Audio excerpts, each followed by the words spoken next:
Let's run and try and talk and squeeze past the table. And try and not fuck it up like I did last take. God.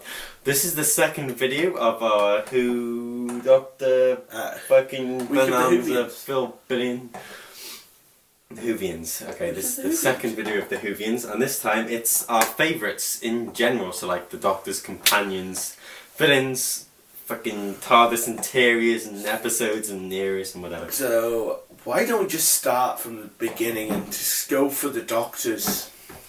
In the beginning, when the Big Bang... No. Oh yeah, okay, so... You first. My favourite Doctor. Ladies first. Well, fucking obviously gonna be David Tennant. I mean, come on! Considering I haven't watched... You're that gorgeous Scottish hunk. Yeah. Yeah. If I was gay. Well, my Doctor... So would. I cannot pick my favourite Doctor. However, I can... Oh, go for your reasons why David Tennant is your favourite. Well, according to this card, he's very brave. He has a sexy amount of blood. So does every other card. Except for Sarah Jane right there, she has okay. The Seventh Doctor is actually braver than David Tennant. Yeah, whatever. So anyway, the point is that David Tennant, he just brought Doctor Who, I guess, like alive, kind of like. I'm here. Mr. Eccleston didn't. You know what I mean? He sort of brought that kind of. He brought that kind of frustrational and mental traumatized kind of warlord into this nice peaceful kind of guy who tries to give a nice way out sort of thing, and then if you say no, he dispatches of you. He screws you over. He dispatches of you very quickly. just ask the Sontarans. They got the worst of it. Now yours? My three favourite Doctors, because I cannot pick my favourite, would indecisive. definitely be number 7, number 10, and number 2. Reasons? And the reason for the number 7 is simple, really. The way he dealt with problems was so brilliant. He would let everyone think he's a bumbling idiot. Which, now in Doctor Who, it's actually become known as, to Doctor Who fans anyway, the Sylvester or the McCoy trick.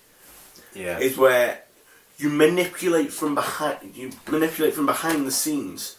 You can't let everyone think you're an idiot while you're turning the clock, sort of, if you catch my drift. And he really took that into his own and made that his Doctor. Yeah, he actually really did. I mean, now 10, obviously. 10 was the Doctor that I grew up with, really, if you don't count 9. We all count 9 then. Yeah. 9 was the one that brought me in. He's the one that made Doctor Who special for me. He really kind of brought his own to the role, and he made the Doctor a very relatable character. Yeah, he really gave this new edge to the Doctor, and I thought it was beautiful the way he did it. But the second Doctor, now... The first Doctor, if you go back, you will not recognise the first Doctor as the first Doctor. No. You will not recognise him as the Doctor we know today. And that's because Sylvester McCoy came in and made his own. He is today. He made the Doctor. Every other Doctor has come. I think 9 follows a bit more from 1, but definitely Patrick Troughton definitely did what he did with confidence. And that made every Doctor from then on, into what they are today, inspired by him, rather than the first Doctor. He really, he could have just copied. He really could have just copied, William Hartnell's, but no. But Troughton, he changed it essentially. He changed it and he made defined the Doctor Who how it is today. Yeah, that's basically what I'm trying to get over. Yeah. And his Doctor was just brilliant. Every situation I saw him in, it's really tragic that a lot of his episodes do not exist anymore. Yeah. In the archives. As we all. Yeah. As we all. Yeah. Luckily, we found some about a month ago, so Yeah. And if you haven't seen them, you should definitely check them out. I mean, I've checked a few. I've seen a lot of... they're worth it. Troughton is brilliant as the Doctor. But anyway, we're getting it wrapped. Yeah, okay. So next, companions. You want me to really go on? Yeah, you go first. I'm the one who mutters on. You get yours out. You know you're gonna just like kill me for this, but it's a cross between Sarah Jane Smith and You say Rose, I'm gonna punch you. Rose, essentially. You seriously think Rose? You've got to contemplate that she was the one who kind of affected the Doctor too. Yeah, but she was a spoiled brat. She was not a decent human being. Wow. She had a total of one episode where I actually liked her, and she's just terrible. Really? She really is terrible. I'm going to get so much hate for that. Yeah. But I despise Rose as a character. Really despise her. That's the opposite part of this video, the favourites, that's the worst part. Yeah, Rose is my least favourite companion. Although I've got to say though, Sarah Jane Smith, she's just... Oh, my favourite. She was just amazing. Okay, yeah. My favourite companion, oh god, that is definitely a toss-up between Martha and Jamie. Martha was good. Martha was brilliant. You know, she really came as got a match to the Doctor. Yeah. In terms of brilliance, really. She was very, very, very fantastic. She was incredibly clever. You know, she was much better companion than Rose. Jamie, because really he also helped make all the companions what they are, all the male companions anyway. Sarah Jane definitely changed the female characters from this, you know, damsel in distress character to, you know, a very unique, strong character who really put the Doctor in their place. You know, that's who essentially kept him on track. Yeah.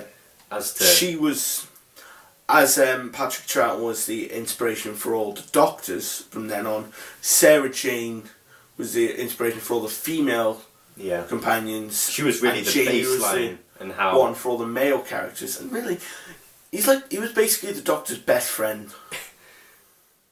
Definitely the Doctor's best friend. Every Doctor should have a best friend as well as a companion. I met him, by the way. Met him. Yeah. He's a very nice guy. He was very nice. He was just like, come take a fair town, shake my hand, and now I'll do stuff for you. I hope to God he doesn't see it to your impression of him. If you do, we do love you. I hope you come to Wrexham Comic Con next year. We'll meet you again. I'm going to get you to Samurai Regeneration box set, just a heads up. Yeah. To make it worth even more. This guy loves you. Okay, so next. I love you, man. I love you. Next. You're a brilliant guy. Okay, next. Villains and or general monsters, I guess. I'm going to go first as well this time because Cybermen. And I have to agree with you. Yeah. We'll both give our reasons, I guess, they're probably shared. Basically because they struck so much fear as opposed to like this basic drive of humanity, of emotions and stuff like that, completely removed and changed the physical form as well as mental into this actually kind of rather beautiful design as it is today. But yeah, I'm sure you see. I'd prefer the 60s designers. Just saying it. That's not the 60s, actually. I know, yeah. Is it? No, that's Revenge of the Cybermen. Yeah. That was an 80s design. It's still beautiful. The retro look, you can't get enough of that, by the way. Can't there. Yeah. Look, the Cybermen appeared a total of once in the 70s. Just saying, and that story's pretty crap. You still gotta love the look of them though. My favourite is the Cybermen, because, well, basically the reason you said, and they're just this. As you see them go through time, you can see them change from what was, you could tell they were human, to this. To now they're like vicious, malicious. They also drove on people's fears back in the 60s anyway. Yeah. Of they had the first, I think it was face transplant. Yeah.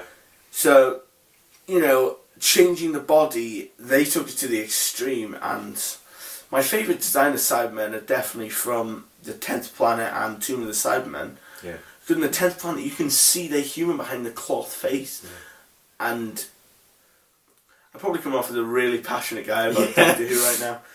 And, you know, the Tomb of the Cybermen, those designs are just so menacing. And you look, they had the letterbox mouth. Yeah. Even the way they talk in a monotone way, but it's like behind the letterbox mouth, it was almost as if they were grinning at you. It had a big grin. Why so serious? Let me remove all your emotions. Grinning menacing at you. They were mocking you almost for not being them. Essentially. you've got to say they're like, as they've evolved like into the last main episode of them, which I think was it the Next Doctor or The last main Sandman episode, dude. That was in the last series. Yeah. Then, I think it was the Next Doctor, wasn't it? With the Christmas one. No, they had two. They've had two Matt Smith episodes. Wasn't Nightmare in Silver? I'm not sure. The Neil Gaiman episode, definitely. I can't remember the name right now. And they also had Closing Time. Yeah. Which they weren't really the main focus of the story, but it was still. Those very last ones, you can kind of, it just demonstrates how ruthless they are now with just like the tiniest bit of emotion. They're just like, nope! Oh yeah, and I like although they could do a better job, I do like the design of the Nightmare, and I'm just going to look this up right now. Okay, go on then. You ramble for a minute while I look this up. Alright, okay, so I guess what other villains are there? Is just that maybe? Daleks. Daleks, obviously. Well, you gotta... I'm going to continue my point once I find this, by the way. Yeah, okay. Well, be quick. You gotta say that I like the silence. I mean, even though they were just like this one... Yeah, I can't explain this without you. Say again? The silence. Silence. They were just so scary, but they're just like... I don't think they were that scary, to be honest. Yeah, but they're like this corporate espionage of like this corporate being of Enderman. Enderman? Enderman, really? They're, you know what I mean? They're just so like ominously... yeah. Okay, so the next one... Wait. Okay, quick. Gotta be quick. No, I have not. Just wait a minute, will you? Okay. Jesus Christ. Well, I'll tell you what, I'll move on to the next one. It was Nightmare in Silver. And they've gone back to the 60s. They're more similar to the 60s design. Yeah, and the 60s design were probably the best Sandman designs were in the 60s. Oh, that's right. What next? Okay, next is, I think, say... TARDIS Interiors. Yeah. His idea, not mine. But There's been so many beautiful ones. I've got to go with either, once again, the 60s design. Let's go or Matt Smith's latest design. The silver inner workings of the TARDIS. Yeah, it's rather beautiful.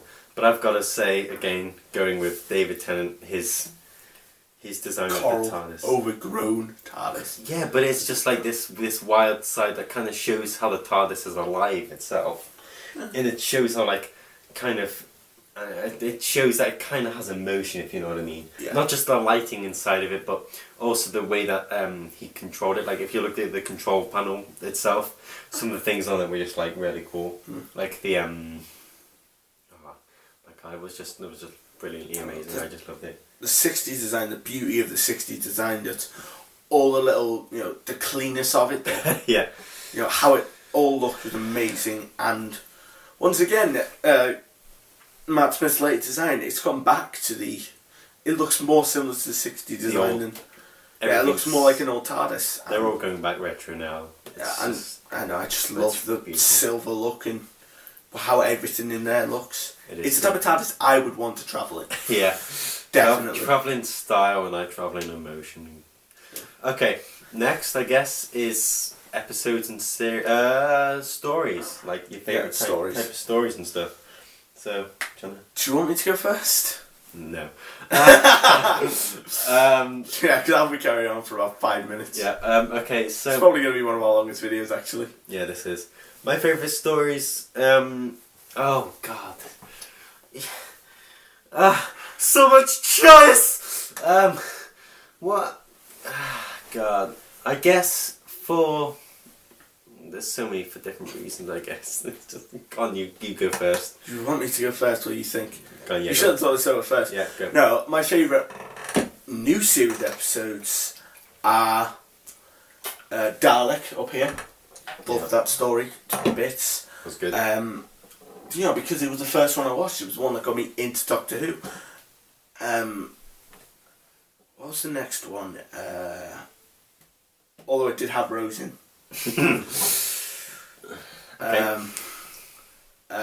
Waters of Mars. Oh my God. Because I love the way David Tennant comes across in an episode. I love the way he acts. I love the villains in it. They were The brilliant. way he changed. The water. Don't drink the water.